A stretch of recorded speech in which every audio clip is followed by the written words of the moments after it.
괴담을 보다 시청자 여러분 반갑습니다. 공포라디오 쌈무입니다. 차돌 전재영 형사입니다. 아나가 심윤수입니다. 북한 출신 무당 김민소입니다. 반갑습니다. 저희 괴담을 보다에서는 여러분들의 공포썰을 제보받고 있습니다. 여러분들이 아래에 보이시는 이메일 주소로 보내주시면 아주 무시무시하고 오싹하게 만들어 드릴 테니까요. 많은 제보 기다리겠습니다. 자, 그러면 오늘의 괴담 속으로 한번 들어가 보도록 하겠습니다. 첫 번째 이야기는 제가 들려드릴게요. 제보자 가명으로 진우 씨는 고등학교 1학년 당시에 가정 형편이 굉장히 안 좋아졌어요. 그리고 또 강원도로 갑작스레 이사를 가게 됐죠. 한창 못 내고 놀기에 바쁜 사춘기에 심지어 고등학교 1학년 중반이라는 애매한 시기였어요. 그나마 정부 쳐가는 친구들과 멀어지고 새로운 학교에서는 이미 노는 무리가 대강 정해진 상태였죠. 사실 그렇잖아요. 고등학교 초반에는 서로 미묘한 거리감을 두다가 1학기가 끝날 때쯤에 학년 말까지 어울릴 무리가 대충 정해지잖아요. 그런데 진우 씨는 이 과정을 훨씬 넘어서 전학을 왔으니까 어딜 가나 자기들끼리 떠드는 무리에 끼기가 쉽지가 않았죠. 그나마 간신히 친구 2명은 사귀었는데 그땐 이미 학기가 다 끝날 때쯤이었어요. 덕분에 한창 질풍노도의 시기를 거치던 진우 씨는 집에 대한 원망이 이루 말할 수 없을 정도였어요. 집과 학교의 거리가 불과 10분도 채 안 걸렸거든요. 근데 일주일에 한 서너 번은 친구가 사는 기숙사에서 지내면서 집에 들어오질 않는 거예요. 부모님은 자식에게 미안한 반, 너무 바빠서 신경 쓰기 어려운 상황 반이라 별 말씀이 없으셨고요. 그러던 어느 날 진우 씨가 친구가 사는 기숙사 방에 들어갔는데 친구가 알바 제의가 들어왔다 이러는 거예요. 소위 상돌이 알바였죠. 상돌이라는 건 말 그대로 상갓집에 가서 일손을 돕는 일이었어요.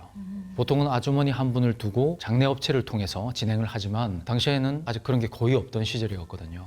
당연히 친인척끼리 어떻게든 알아서 해결을 해야 했고 그러다가 일손이 부족하면 그렇게 알바를 뽑는 시기였어요. 물론 상갓집에서 알바를 한다는 게 좀 꺼림칙하긴 했지만 친구가 하는 말이 시급이 무려 10,000원이랍니다. 그 당시에. 당시 기준으로 시급이 좀 꽤 센 편이기도 했고 무엇보다 용돈 받아 쓰는 학생들 입장에서는 얼마나 커요. 결국 진우 씨와 친구는 기숙사 담을 넘어서 알바하는 장소로 향했습니다. 집에는 들어가기도 싫어서 친구의 옷을 빌려 입고요. 그런데요, 막상 그 상갓집에 도착하니까 분위기가 정말 장난이 아닌 거예요.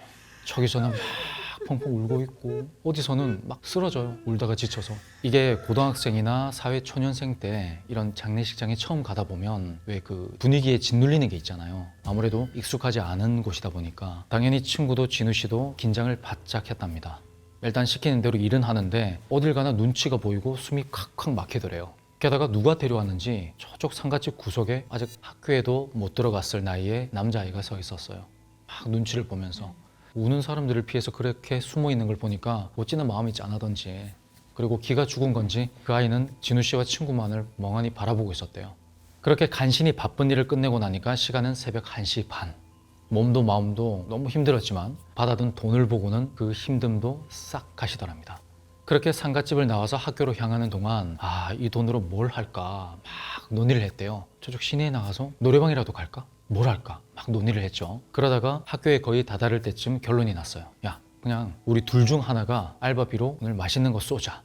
기숙사에 들어가서 과자나 음료수 마시면서 푹 쉬자. 이렇게 된 거죠. 그렇게 당첨된 건 바로 진우 씨였어요. 친구가 사용하던 자전거를 타고 학교에서 30분 거리에 있는 24시 마트로 향했죠. 그런데 시간도 시간인데다가 조금 전까지 상갓집에서 일을 하다 왔잖아요. 친구랑 같이 있을 때는 몰랐는데 혼자 자전거를 타고 가다 보니까 꽤 소름이 돋더랍니다. 그래서 노래도 흥얼거려보고 휴대폰에 있는 음악도 들어보고 그리고 혼잣말도 해보고 막 그러고 있는데 갑자기 순간 그 이어폰을 낀 귀에서 높고 세댄 소리가 들리더래요. 집에 가! 새소리처럼 높고 흔들리는 목소리가요. 꼭 유리에 그 칼을 대고 찍 끊는 것처럼 찡 하는 소리가 울리는데 너무 놀라서 진우 씨는 급히 자전거를 세웠답니다. 처음에는 아니 음악에 무슨 이런 소리를 집어넣냐, 아니면 혹시 그 파일이 잘못돼서 이런 소리가 들어갔나 그렇게 생각을 했대요. 그래서 귀에 꼽은 이어폰을 뽑고 휴대폰을 주머니에 집어넣었어요. 그리고는 다시 출발을 했죠. 근데 집에 가! 또 한 번 이 소리가 들리는 거예요. 이번엔 이어폰까지 뽑았는데 기겁한 진우 씨는 자전거에서 떨어졌어요. 그리고는 도대체 어디서 이런 소리가 나는지 주변을 막 둘러봤죠. 근데 진우 씨가 지나쳐온 저 길 한쪽 편에 어떤 아이가 서 있습니다. 학교에 못 들어갔을 법한 나이의 남자아이가요. 바로 아까 그 상갓집에 있던 아이였어요. 안 그래도 어둡던 시야가 점점 좁혀지고 그 시야로 그 아이밖에 안 보이는데 그제야 생각이 났다더라고요. 그 상갓집 일을 하는 동안 친구가 그 아이한테 한 번도 말을 걸지 않았다는 게요. 이 친구가요, 평소에 정이 많고 착해서 그런 아이를 봤으면 분명히 한 번쯤은 말을 걸어봤을 법한데, 이 진우 씨가 말을 걸고 놀아주려는 와중에도 그 친구는 야 뭐하냐며 계속 일을 재촉만 하더라는 거죠. 진우 씨가 생각난 게 이거 상갓집에서 귀신이 붙어왔구나. 등줄기가 순식간에 축축하게 젖어들고 온몸에 털이 곤두섰어요. 집에 가! 집에 가라고! 거의 악을 쓰듯이 아이가 외치는 순간 진우 씨는 퍼뜩 정신을 차립니다.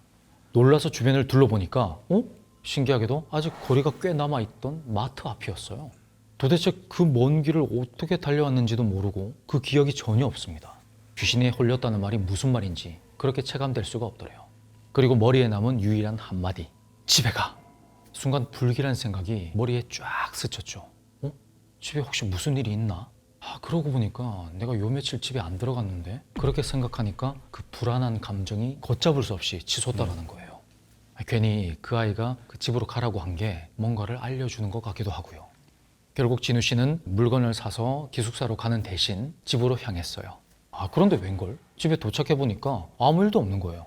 부모님도 잘 주무시고 계시고 집에 안 좋은 일이 벌어진 기미는 눈을 씻고 찾아봐도 없습니다. 참나, 그냥 상갓집에 다녀와서 헛것을 봤나 보다. 아니 요즘 세상에 대체 귀신이 어디 있냐. 아마도 그 상갓집에 처음 갔고 새벽이다 보니까 내가 깜빡 졸다가 꿈을 꿨나 보다, 그리 생각을 했어요. 진우 씨는 어이가 없어서 피식피식 웃다가 기왕 온 거 기숙사로 돌아가는 대신 집에서 그냥 자기로 했습니다. 물론 기다리고 있는 친구에게는 미안했지만 전화를 걸어봐도 친구가 받지 않으니까 그새 잠이 들었겠거니 생각을 했죠. 그리고 다음 날 아침 진우 씨는 평소보다 좀 더 일찍 일어나서 집을 나섰어요. 마트에 가기 위해서요. 원래 사려던 것보다 물건도 더 집어들었고요. 기다리다 지쳐서 삐져 있을 친구를 위해서였죠. 그렇게 학교에 도착했을 때 학교 운동장에 막 사람들이 몰려 있는 거예요. 그리고 한쪽 구석에는 소방차도 서 있었고요. 이게 대체 무슨 일이지? 사람들이 하는 말로는요, 지난밤 학교 기숙사 건물 중에 한 동에서 사고가 발생했답니다. 그리고 그 사고가 난 곳은 바로 진우 씨가 친구와 함께 머물렀던 기숙사 건물이었어요. 진우 씨는 지금도 의문을 품고 있대요. 두 사람 다 같은 곳에서 일을 했는데 왜 자신만 무사했는지, 어째서 나에게만 집에 가라는 말을 했던 건지, 어떻게 생각해보면 그 아이가 혹시 사고의 원인이 아닐까라는 생각도 해봤답니다. 아니면 간신히 진우 씨 하나만 무사할 수 있었나, 그런 생각도 했고요. 그 뒤로 다시는 귀신 보는 일 없이 이 일에 대해서는 영영 진실을 알 수 없게 됐지만 혼자만 무사했다는 생각에 진우 씨는 아직도 그 죄책감에 몸부림치고 있다고 해요. 이야기는 여기까지입니다. 자, 그럼 두아 신당님께 제가 질문 하나 드릴게요. 이번 이야기를 쭉 들으시고 이야기에 등장했던 그 아이가 도대체 어떤 존재라고 생각되시나요? 수호신 같은 역할을 하고 있는 조상신이 있거든요. 진우 씨를 그 안 좋은 위험에서 구출해주기 위해 했던 조상신이 아니었을까? 그러면 저희가 이때까지 들었던 이야기는 거의 할머니, 할아버지, 부모님, 삼촌, 어른들이었거든요. 근데 그런 꼬마 아이 수호령도 있나요? 조상신 중에? 네. 저희 같은 경우는 굿이나 뭐를 할 때도 태아령이 있었다, 뭐가 있었다면 무조건 옷을 놔주고요. 네. 그게 또 그렇게 놔줘야 돼요. 왜냐면 애기 콘들이 화가 나고 삐지게 되면요, 어른 달래면 되지만 애기들은 달래기가 좀 쉽지가 않아요. 그래서 원하는 거를 다 해줘야지 화가 풀리기 때문에 우리 애기들도 그렇잖아요. 아무것도 모를 때는 그냥 무작정 땡깡을 피우는 거잖아요. 그래서 그런 애기 혼들은 잘 달래는 거고, 오늘 이 이야기에 등장했던 애기는 저는 조상에서 보낸 수호신 같은 그런, 여기를 떠야지 네가 살 수 있다. 우리가 그거를 어떤 때는 예지몽으로, 꿈으로 받을 때는 예지몽이라고 하거든요. 네. 귀로 들릴 때는 음성으로 들린단 말이죠. 눈에 보이는 게 화경이잖아요. 근데 이 친구 같은 경우는 귀에 들렸잖아요. 집에 가. 눈으로도 보고. 이거는 신에서 이 아이를 살리기 위한 계시였던 거죠. 제가 이번에 소개해드릴 사건은 강남 한복판에서 벌어진 여성 납치 사건입니다. 때는 2023년 3월 29일 밤 11시 46분에 강남구 역삼동에 있는 모 아파트 앞 단지에서 남성들이 여성을 폭행하고 차에 실어서 납치를 합니다. 다행히 이제 목격한 시민이 경찰에 신고해서 추적을 했습니다. 불과 1시간 만에 차량을 특정을 하고 추적을 시작을 했고, 납치당한 여성은 40대 모 기업의 임원으로 있는 여성이었습니다. 경찰이 추적하던 과정에서 대전의 한 아파트에서 이 차량이 버려진 걸 발견했고 그 아파트 단지 화단 안에 또 삽이나 곡괭이 같이 이제 범행에 사용되었던 것으로 추정되는 물건이 있었어요. 수사한 결과 범인들은 대전에서 성남으로 온 것으로 판단이 됐고 대대적인 검거 작전을 통해서 결국에 2명의 납치범을 검거를 합니다.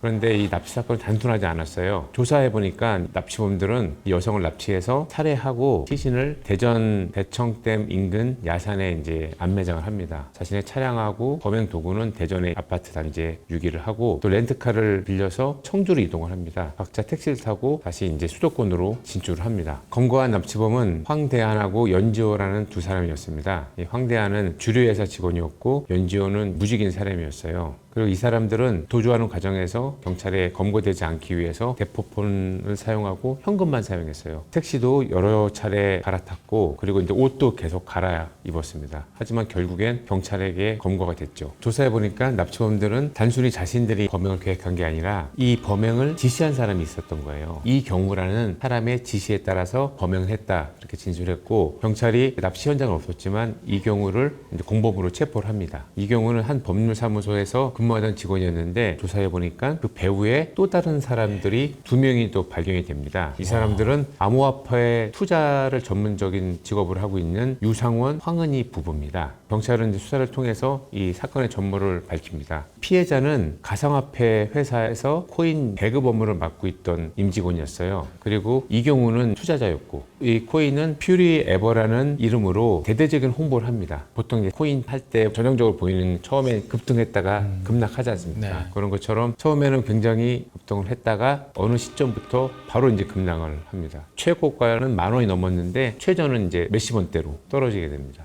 이 경우도 이제 이 코인에 8천만 원을 투자했습니다. 손실을 보니까 피해자한테 계속 이제 돈을 달라고 요구를 했어요. 이 두 사람 간의 갈등이 깊어집니다. 그리고 코인 투자자인 유씨 부부도 투자자들을 모으는 역할을 했는데 이 코인 가격이 폭락을 하니까 이제 투자자들이 항의를 하잖아요. 모든 잘못은 우리가 아니라 피해자 이 사람이다 라고 이제 설명을 하고 그리고 이제 또 피해자와 다툼이 생기면서 민사, 형사, 사건 소송도 진행이 됩니다. 이렇게 유씨 부부가 피해자와 다툼이 되는 가운데 이 경우는 유씨 부부 편을 듭니다. 왜냐하면 이 경우가 법률사무소에 취업을 한 것도 유씨 부부가 소개해줘서 한 거였거든요. 그런데 이 경우는 유씨 부부에게 제안을 하나 합니다. 이 피해자를 납치하자는 제안이었습니다.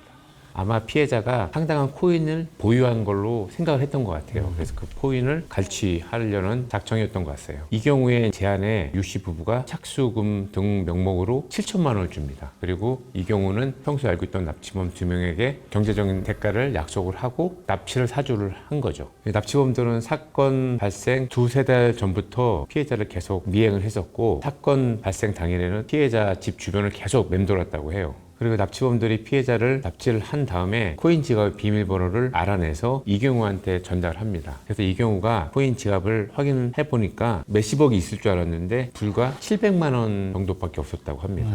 코인이 급락을 해서 8만 개 정도가 있었는데 코인이 10,000원에서 거의 10원대로 떨어지는 바람에 그때 가격은 한 700만 원밖에 안 됐다고 합니다. 경찰 조사에서 이 피해자가 돈이 없다는 사실을 주범 황대한이 그걸 듣고 굉장히 허무해했다고 하더라고요. 황대한 입장에서는 수십억의 코인을 보고 상당한 이익을 취할 거라고 생각했는데 겨우 700만 원 때문에 내가 이런 범죄를 저질렀다고 생각하니까 황당한 거죠. 재판에서 이 경우 황대한한테는 무기징역 그리고 연지호는 징역 23년, 유씨 부부는 각각 남편이 8년, 아내가 6년형을 선고받습니다. 유씨 부부는 이렇게 중형을 선고받지 않는 이유는 유씨 부부가 납치를 사주를 했어도 사망까지는 예측할 수 없다는 판단을 한 것 같아요. 납치 정도까지만 지시를 한 거로 보고 근데 이제 이 경우와 그 일당들은 납치를 넘어서 살인까지 저지른 거죠. 그리고 재판 과정에서 검찰은 이경우한테 질문을 하는데 당신이 북파 공작원 출신인데 왜 직접 범행을 하지 않았냐고 질문합니다. 그래서 이 과정에서 이경우가 북파 공작원 출신이었던 것도 밝혀지게 됩니다. 이 사건으로 총 7명이 처벌을 받습니다. 그런데 이 중 5명의 신상이 공개됩니다. 성착취 사건인 N번방 사건 아시지 않습니까? 네. 이 사건 이후로 단일 사건에서 가장 많이 신상이 공개된 사건이었어요. 그래서 제가 경찰관으로 근무하면서 정말 사기 사건은 이제 수없이 봤어요. 직접 처리도 하고 했는데 배운 교훈은 딱 한 가지예요. 공짜 점심은 없다. 그런데 정말 단순한 게 세상에는 돈을 쉽게 벌 수 있는 방법은 없어요. 진짜 있다고 하면은 그거를 저한테 누가 알려주겠습니까? 자기 가게가 하지? 제가 정확히 알아요. 이거는 100% 돈을 벌어요. 그럼 제가 산부인님을 다 알려 안 주죠. 내가 돈을 빌려가지고 투자를 하죠. 아, 저는 알려드리려고 했는데 아니, 안 알려줘요. 알려주면 저런 분이셨어요? 그거는 좋은 방법이 아닙니다. 그래서 우리 구독자 여러분들도 쉽게 돈을 벌 수 있는 방법은 없어요. 그리고 그게 있으면 미쳤다고 알려줍니까? 가족에게 알려주십시오. 가족까지는 가능합니다. 그렇죠. 예, 그렇게 보시면 될 것 같습니다. 근데 이례적으로 5명이 신상이 공개됐는데 예. 그 이유가 좀 있나요? 중요한 사건을 본 거죠. 그리고 이 사건 당시에 국민들이 놀랐던 게 강남 한복판에서 여성이 납치당해서 살해당한 거잖아요. 엄청나게 큰 사건이죠. 강남이라는 지역은 상대적으로 우리가 생각할 때는 치안이나 안전성이 굉장히 높다. 그렇기 때문에 또 집값도 비싸고 그렇잖아요. 그러니까 그게 가장 국민들한테 좀 충격을 줬죠. 강남에서 그렇게 안전하다고 생각했던 곳에서도 여성이 납치돼서 살해를 당했다고 생각을 하면 기가 막힌 사건이죠. 서울에서 그렇죠. 강남. 물론 저녁 시간이었지만 이때 나왔던 기사가 다 강남 한복판에서 납치가 됐다라는 게 굉장히 충격을 줬죠. 누구든 뭐 강남뿐만 아니라 치안이 안전 곳에서 살고 있는 사람들도 나도 당할 수 있다는 생각을 하지 않습니까? 네, 결국에는 그런 대담한 범죄는 정말 가차없이 처벌을 해야 됩니다. 맞습니다. 그래야 다음 유사한 사례가 발생하지 않도록 할 수 있기 때문이죠. 저는 축하이 숲을 가져왔는데요. 축하이 숲은 이미 유명해가지고 괴담 좋아하시는 분들은 다 알고 계실 거예요. 이 숲은 일본 야마나시현 미나미츠루 군에 속해 있는데 더 쉽게 설명하면 후지산 북쪽에 있어요. 엄청 가까워요. 이 숲 자체는 일본의 천연기념물이에요. 한 1000년 된 온시림지대입니다. 원래 이름은 아오키가라. 그 의미는 푸른 숲의 평원이라고 되게 예쁜 이름이에요. 천연기념물로 지정될 정도로 예쁜 숲이에요, 원래는. 그렇지만 이 숲이 우리한테 알려져 있는 거는 죽음의 숲으로 알려져 있죠. 죽음의 숲, 주카이 숲, 그리고 스스로 목숨을 포기하려고 들어가는 숲으로 많이 알려져 있죠. 이 숲은 1960년대 마츠모토 세이토라는 작가가 파도의 탑이라는 소설을 쓰면서 유명해져요. 거기에서 주인공이 마지막을 이 숲에 들어가서 하거든요. 이 소설이 유명해지면서 스스로 목숨을 포기한 사람들이 늘어나는데요. 어떠한 계기가 있어요. 70년대 한 여성이 이 숲에서 책을 베고 죽은 채로 발견이 돼요. 얼마나 많이 죽었냐면요. 78년부터 2003년까지 한 25년간 1177명이 죽어요. 진짜 많다. 2004년에는 108명이 죽어요. 거의 3일에 한 명씩 죽었던 거죠. 지금은 한 20명, 30명 정도로 줄었는데 노력이 있었죠. CCTV를 쫙 설치해 놓고요. 자발적인 카운셀링 하시는 분들이 근처에 있어요. 그리고 최근에는 드론을 띄워가지고 이 숲을 감시한다고 해요. 네. 워낙 악명이 높았으니까. 이 숲에는 악명답게 괴담이 많이 있어요. 첫 번째로 가장 유명한 괴담이에요. 이 숲에 들어가면 나침반이 들지 않는다. GPS도 들지 않고 통화권 이탈이 뜬다. 뭐 그런 식으로 되는 거예요. 숲에 들어가면 길을 잃어서 죽게 된다. 지금도 여러분들 이제 구글 스트리트 뷰로 보면요. 갈 수 있어요. 그 숲에. 가보면 그 나무가 되게 키가 크거든요. 근데 여기서 조금만 벗어나면요. 큰 나무들이 하늘을 가리고 돌들이 어지럽게 있어서 길을 잃기 쉬워요. 크기가 여의도 10배 크기. 굉장히 크죠. 그리고 천연기념물이라고 했잖아요. 뭔가 여기 훼손이 돼 있지 않아요. 그러니까 오래된 나무도 많고 기암도 많고 그런가 봐요.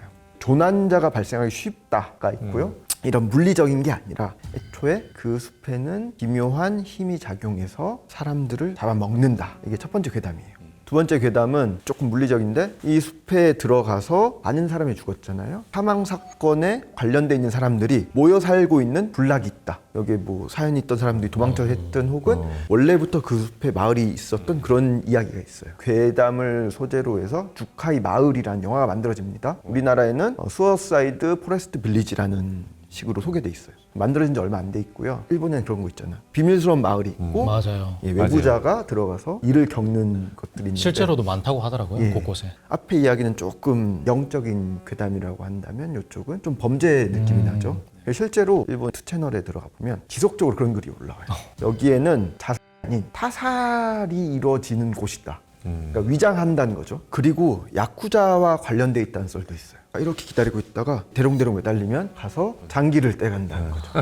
그런 썰이 있고요. 그리고 작년에도 범죄랑 관련된 일이 발생했는데 성인 남자와 여고생이 들어가서 성인 남자만 살아서 돌아온 일이 있었어요. 실제로요? 예. 경찰에서는 이제 미성년자 납치로 일단은 기소했는데 그 사람 이제 기록을 찾아보니까 공반 땡땡 뭐 이런 식으로 해서 모집했다라고 하더라고요. 범죄랑 관련 있다라는 괴담이 있고요. 그리고 세 번째는 한국에는 잘 안 알려져 있는 괴담인데 이건 좀 재밌어요. 늑대나 들개 그리고 곰이 출몰해서 죽인다. 실제잖아요. 곰은 많다고 합니다. 예, 거기에서 그렇게 많은 죽음이 있는 거는 짐승짓이다 혹은 스스로 목숨을 끊으면 동물들이 먹으러 온다라는 괴담이 있는데 들깨나 늑대는 발견되지 않았대요. 근데 곰은 진짜 후지산 근처에 산대요. 그럴 가능성이 매우 높다라는 이야기가 있어요. 기사 하나 읽어드릴게요. 다음은 일본 곰 습격에 관한 기사입니다. 2025년 12월 6일 일본 환경성은 올해 4월부터 11월까지 곰에 의한 사망자가 13명, 부상자가 217명으로 총 230건의 인명피해가 발생했습니다. 종전 최다였던 2023년에 연간 피해자 수 219명을 넘어선 숫자입니다. 뭐 이렇게.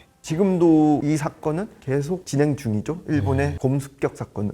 네 번째 괴담은요. 이 숲에 수상한 종교시설이 있다. 예요. 첫 번째 괴담처럼 영적인 어떤 것들과 연관돼 있다 뭐 이런 식으로 얘기하는데 요거 자체는 사실이래요. 그러니까 일본 후지산은 일본에서도 영험한 산이어가지고 그렇죠. 우리나라 계룡산이나 지리산에 가면 수행하시는 분들이 되게 많잖아요. 네. 그래서 일본도 후지산 근처에는 종교시설이 굉장히 많고 특히 그 오음진리교 아시죠? 유명한 사이비. 네. 오음진리교가 목표가 그거였대요. 일본이란 국가를 전복시키고 새로운 나라를 세우는데 이 수도가 후지산이었대요. 목표가.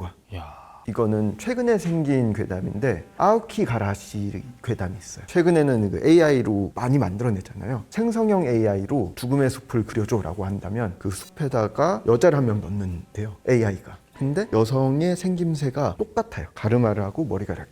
눈은 공허해요. 찾아보면 관련 뉴스가 있는데 기분 나쁘게 생겼어요. 이 AI가 만들어낸 여성이 주카이 숲의 어떠한 힘에 영향을 받지 않는가 뭐 그런 썰이 있어요. 가장 최근에 생긴 괴담이고 여러분들이 제일 좋아하시는 괴담은 첫 번째 거죠. 숲에 가면 길을 잃고 길을 잃게 되는 이유는 숲이 가지고 있는 이상한 힘 때문에.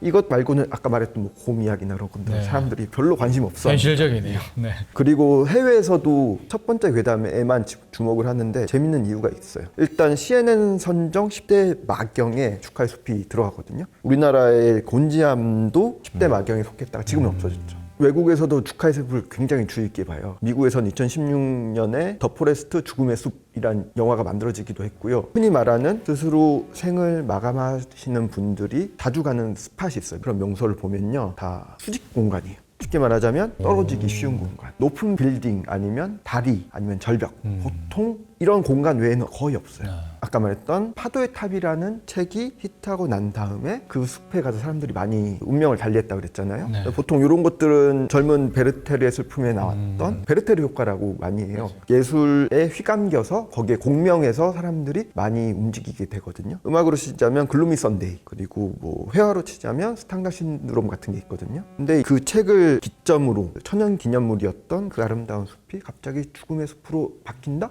이거는 납득하기 힘들다. 처음부터 그 숲이 어떠한 힘을 가졌기 때문에 꿰어냈기 때문에 그 숲에 가서 그렇게 많이 사람들이 죽는 게 아닌가라는 이야기를 해요. 왜냐하면 아까 말했듯이 수직 공간에서는 툭 하고 떨어지면 목숨이 잃어요. 근데 주카이 숲은 어디라 그랬죠? 아까 후지산 밑이라 그랬죠. 네. 거기 가려면 굉장히 힘듭니다. 일단은 가기 위해서는 준비를 해야 되죠. 배낭에 뭐를 넣고 등산복을 입고 차를 몇 시간 타고 근처까지 또 몇 시간 가서 걸어서 거기에서 목숨을 끊는다? 이런 것들은 굉장히 수고가 많이 필요한 거죠. 그래서 중력이 끌어당기는 게 아니라 이거는 마경이 가지고 있는 어떠한 힘에 끌리는 거다라는 이야기를 많이 해요. 그렇지 않으면 그렇게 몇 시간 동안 걸어서 그 숲에 갈 이유가 없다라고 하는 거죠.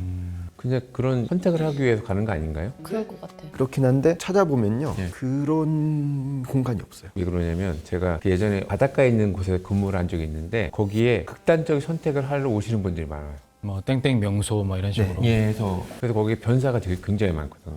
네. 그러니까 비슷한 것 같아요. 보통 절벽이 있는 곳이 좀 있죠. 세계적으로 명소가 되는 곳들은 다 수평 공간이에요. 숲은 주카이 숲밖에 없어요. 그래서 사람들이 이야기를 지어내기 시작한 거죠. 특이하다 해서. 그럴 수 없다. 보통은 중력이 다 잡아당겨서 이렇게 목숨을 추락하는 끊는데 여기는 수평 공간이 아니냐. 두 가지 이유가 저는 있을 수가 있다고 생각을 해요. 그게 왜냐면 거기는 이제 스스로 목숨을 안 좋게 선택하시려고 하는 분들이 많이 가시잖아요. 근데 이미 그런 혼을 가지고 계신 분들은 혼이 자꾸 그렇게 불러요. 그래서 저희가 이제처럼 기받으러 이렇게 산이랑 가게 되면 이 산의 기운과 저 산의 기운이 다르고 여기에 음의 기운과 양의 기운이 있는 것처럼 한번 그러한 사건들이 일어나면 혼들이 자기도 모르게 불러요. 아, 맞아요. 만약시 그런 생각을 하고 있으신 분들이라고 하면 거기가 그래도 나름대로 자연의 경치로 봤을 때는 아름다운 곳이잖아요. 거기 가서 내 생을 아름답게 마감을 한다고 생각을 하는 거예요. 근데 두 가지 부류를 보면 혼이 부르는 것과 자기의 세뇌로 그렇게 생각을 해서 내가 아름답게 마감을 하는 거지 그렇게 하는 거 아니야. 이런 게 복합적이지 않나. 근데 이런 것도 있을 것 같아요. 일본에는 그 메이야코라고 하나요? 민폐 끼치는 걸 싫어하는 그런 네. 문화가 있잖아요. 네. 그래서 네. 아주 깊숙한 곳에 깊숙한 숨어들어서 그런 선택을 하는 게 아닌가 이런 생각도 드네요. 극단적인 선택을 할 땐 사람들이 힘이 없고 절망에 빠져 있고 우울하고 축 처져 있으니까 굳이 그렇게까지 열심히 안 갈 거라고 생각하는데 로리 오코노라는 학자가 있어요. 이 분이 이야기하기로는 만약 그런 결심이 생길 때에 그런 사람들은 힘을 얻는데요. 목표 지점이 생긴 거예요. 그러니까 그래서 만약 주위에 우울하고 절망에 빠져 있는 사람이 갑자기 힘을 낸다 그러면 그분은 유심히 봐야 돼요. 우울증이 나았네? 절망에서 빠져나왔다가 아니라 목표가 생겼기 때문에 거기까지 나아가는 거죠. 이야, 귀한 정보네요. 안 좋은 목표. 맞아요. 그렇게 돼요. 실제로는 그 숲이 GPS를 망가뜨린다거나 나침반을 어지럽힌다던가 그런 일은 절대 발생하지 않는데요. 아, 그래요? 그런 얘기가 있었는데. 그냥 예쁜 숲이래요. 왜 거기까지 가서 일부러 그런 선택을 하냐면요. 아까 말했듯이 거기까지 갈 힘이 마지막에 반짝하고 생긴대요. 맞아. 생긴 거예요. 거기에 가면 유대감이 생길 가능성이 굉장히 커요. 나랑 같은 고민을 했던 사람들, 같은 감정을 가졌던 사람들, 같은 감정에 빠졌던 사람들이 선배로서 거기 있는 거예요. 아이고. 네. 그리고 또 후배도 있어요. 후배는 뭐냐면 자기가 어떻게든 민폐를 끼치지 않기 위해서 들어가서 이제 그런 선택을 했다라고 하더라도 위에는 수습을 해야 되잖아요. 근데 뒤에 올 사람들이 분명히 있으니까 가는 거죠. 그렇게 명소화가 됐기 때문에 내가 여기서 이런 선택을 해도 누군가는 나의 유해를 수습해 줄 거야가 되는 거죠. 그래서 그 공간에 끌리는 거예요. 그래서 외로움과 동질감이 이런 장소를 계속 명소로 만들어준 힘인 거예요. 아, 그렇겠네요. 로또 명소에 비슷해요. 로또도 계속 되는 데면 사람들이 계속 몰리잖아요. 그러니까 실제로 이상한 힘이 있는 건 아니고 예. 그런 것 같아요. 아, 충분히 일리 있는 그런. 사실 막연은 아닌데 그렇게 된 거죠. 되게 특이한 공간이에요. 모든 유명한 공간은 제가 알기로는 금문교, 샌프란시스코 금문교가 한 2,000명 죽었대요. 와. 우리 마포대교처럼 그렇게 됐구나. 예. 그리고 중국 양쯔강 창장대교도 거의 똑같이 2,000여 명 죽었고요. 엠파이어 스테이트 빌딩에서는 네. 가장 아름다운 선택이라는 사진이 찍히기도 했어요. 아이고. 그리고 우리가 알고 있는 에펠탑도 한 3,400명 죽었고요. 그 나이아가라 폭포 있죠. 네. 거기에서는 7시간으로 찍히기도 했어요. 사람이 떠내려가는 거. 다 수직 공간이에요. 그러다 보니까 주카이 숲 같은 경우는 유래가 없어요. 일본에서도 그런 숲이 없고요. 비슷한 계단 같은 거 하나 더 있는데 알려드릴게요. 요거는 이제 한국 계단인데요. 유명한 관광지에 한 모녀가 관광을 와요. 아까 말씀드렸듯이 높은 절벽이 있어요. 그 절벽에 이제 전망대처럼 돼 있어요. 올라가서 경치를 구경해요. 경치를 구경하면 이제 바다나 뭐 그런 것들이 쫙 펼쳐지니까 사람들이 막 좋아하고 자기 포함해서 몇몇 관광객들이 있었어요. 이렇게 보고 아 경치 좋다 그러고 있는데 그 중에서 이제 한 남자가 자기한테 친근하게 구는 거예요. 날씨 얘기를 하는 거죠. 막 아, 오늘 날씨 좋죠. 뭐 풍경 너무 좋아요. 그러는데 자기는 딸을 가지고 있잖아요. 어머니가 딸을 가지고 있기 때문에 되게 이제 좀 보호하면서 왜 이러지? 그래서 이렇게 말 그냥 적당히 받아주고 그러다가 슬슬 피했대요. 피하면 피할수록 그 남자가 슬금슬금 따라 붙는 거죠. 그러다가 이제 어머니는 딸을 데리고 다른 관광객들 무리에 숨었어요. 막 이렇게 하는 게 보이는 거죠. 땀을 뻘뻘 흘리면서 자기를 찾는 남자의 모습이 보이는 거예요. 그제서야 무서워가지고 슬그머니 내려와서 숙소로 들어왔대요. 나머지 관광을 대충 마치고 찜찜한 기분으로 자고 일어나니까 TV를 딱 틀었는데 지역 뉴스 있죠. 어제 갔던 그 절벽이 나오더래요. 그 절벽에서 한 남자가 떨어진 채 사망했다. 이런 뉴스가 나오고 있는데 어머니는 직감했대요. 그 남자구나.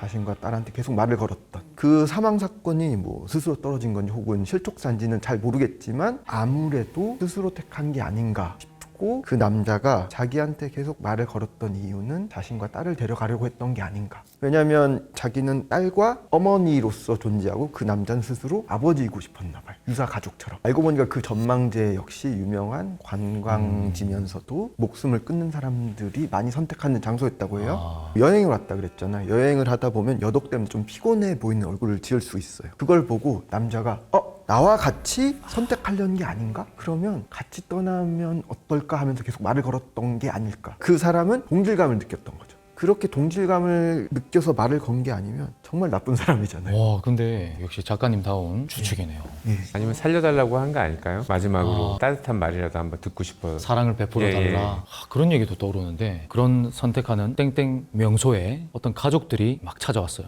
장소는 일본이에요. 근데 그 시대 때 그런 선택을 할 가족들을 구분하는 방법이 있었답니다. 뭔지 아세요? 100%는 아닌데 카메라. 맞아요. 그 가족만 카메라를 안 들고 온 맞아요. 거예요. 추억을 남길 필요가 필요가 없어요. 예, 일본 어느 곳의 이야기입니다.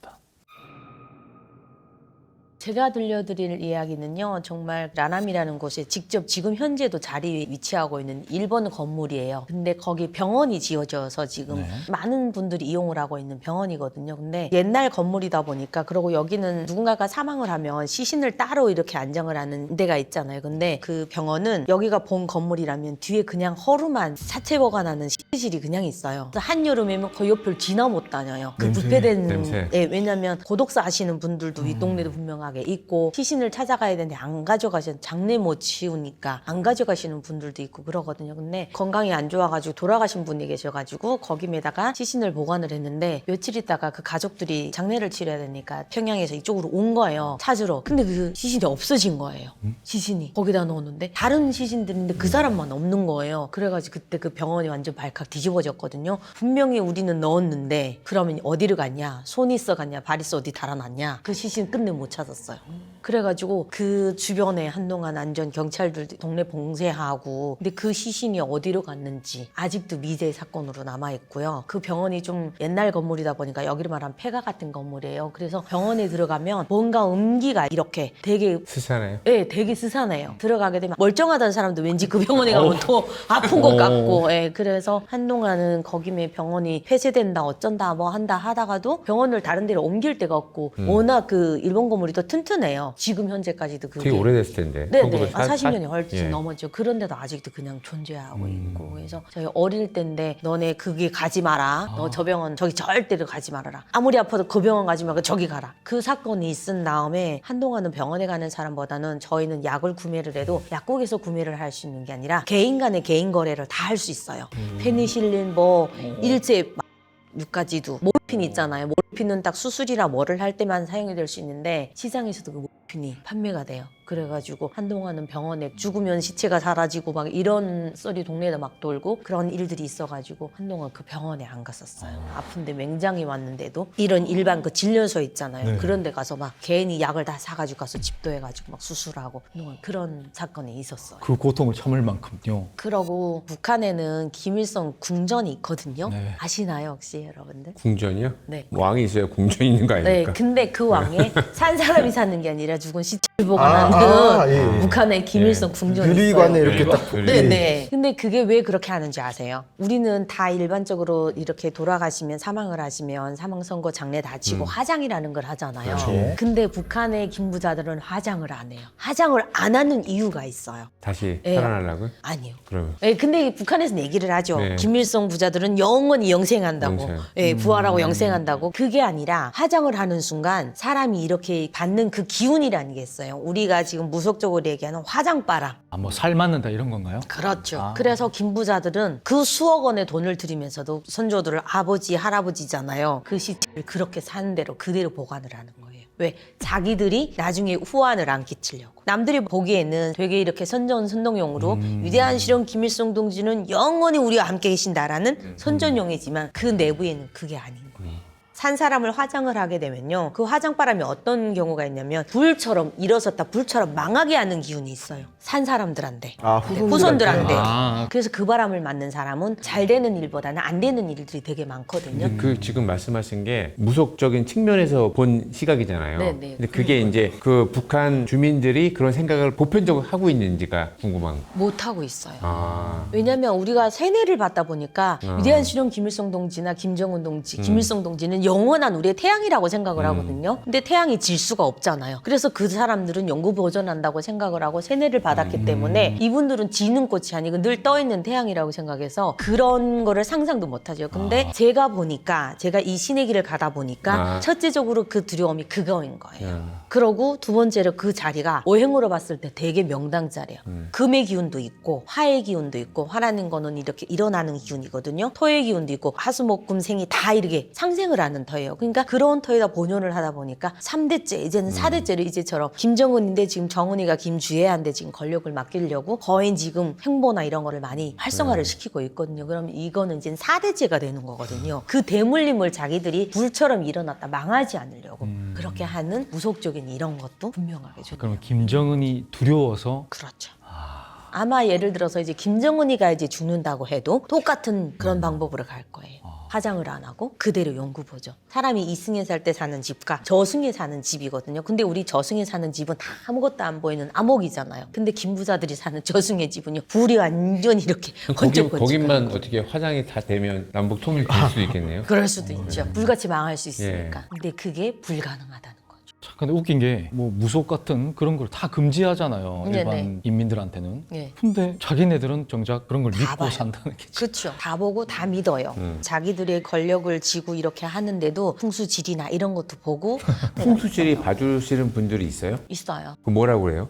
직업은 그냥 선생님이라고 부르지 선생님이요? 여기서처럼 무속의 명칭이나 이런 거는 따로 없어요. 금지된 건 아닌가요, 직업이? 직업이 금지되기는 했죠. 일반인들한테서는. 하지만 본인들한테는 다 암암리하게 제가 다. 궁금한 게 환경 북도에 있는 사람들이 평양을 자유롭게 오지는 못하잖아요. 네. 뭐가 있어야 돼요? 여행 증명서가 여행 있어야 증명서? 돼요. 근데 이제처럼 단체를 갈 때는 다 허가가 난 허가 거기 나고. 때문에 집단으로 가는 거는 괜찮아요. 개인 갈 때는 여행 증명서 없으면 도를 넘을 수 없는 거예요, 도를? 네, 구역과 구역 사이에도 구역이라는 게 정확히 어떤 거예요? 자, 예를 들어서 우리 화성시 안에 네. 봉담도 있고 동탄도 있고 송도도 있고 이런 식으로 네. 갈라져 있잖아요. 그러게 되면 여기면서 여기 가는 이제처럼 구간이 있잖아요. 거기도 이제처럼 여행 증명서가 있어요. 같은 시에서도요? 동도 못 네. 움직이는 거예요? 아니요, 같은 평화동에서 여동은 되는데 함경북도 안에서 시가 여러 군데잖아요. 근데 또 국경 연선일 경우는 군에서 군도 다니기가 힘들어요. 제 외국이네요, 외국. 네. 가실 예정이 있는 분처럼 물어보시는 근데 거기 가는데 좀 타면 저희도 관광 가야죠. 그렇죠. 관광 가려면. 그때는 이제처럼 여행 증명서는 아니더라도 여권 정도는 있어야 되지 않을까요? 여권. 네. 여러분 오늘 괴담을 보다 어떻게 들으셨습니까? 댓글로 많은 의견 주시고요. 오늘 괴담을 보다는 여기까지입니다. 지금 아래쪽에 보이는 이메일 주소로 여러분들의 공포썰을 보내주시면 아주 무시무시하고 섬뜩하게 들려드리도록 하겠습니다. 저희는 다음 시간에 뵙겠습니다. 감사합니다. 선생님 어디 가시는 거예요 지금? 아, 오늘 그 뭐지? 회가 체험을 하십니다. 선생님 주량이 어떠세요? 이거 나가면 안 되는데 한 평은 먹는 것 같습니다. 많이 먹는 거. 많이 드실 때 주량이 나가면 안 되는 이유가 뭐예요? 집에 혼납니다. 타이트한 MT 촬영 모두 수고하셨습니다. 내일 마지막 촬영을 위하여 마지막이요? 마지막. 알았습니다. 새벽 2시에 자서 지금 6시에 깨우네요. 많이 잤네요.